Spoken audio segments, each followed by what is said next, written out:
property. So match pair is the most common one, and I'm going to talk about this for a bit. Now, it only really works for an n for 2. There's no efficient way to extend it for n of more than 2. More interesting for our purposes, and it's relates to the theoretical results I talked about.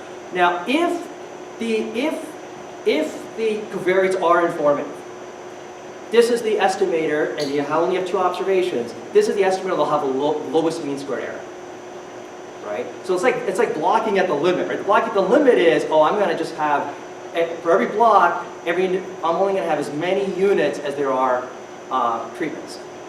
Right? In our algorithm, you can set that to be the threshold as well. Now, and that's going to have and if the blocks are informative, you get the best gain for reducing your mean squared error estimate. That sounds great. But a lot of people, me included, Keto Imbins, lots of others says, well, we don't like this design. So why don't we like it?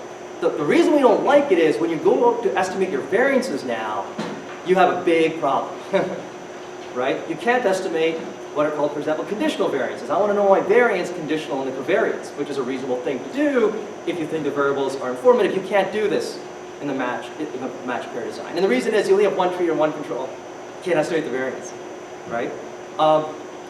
Estimating heterogeneous treatment effects as a function of the covariance gets much harder. So a lot of this analysis problems pop up, including on the estimation of these conditional variances, and so lots of us say, well, don't do that. But the intuition is you do want the block sizes to be small, but not so small that I can't even calculate the variance within the block. So maybe 2 times the number of treatments you have. That sounds good. 3 times the number of treatments. Something like that sounds like a very reasonable thing to do.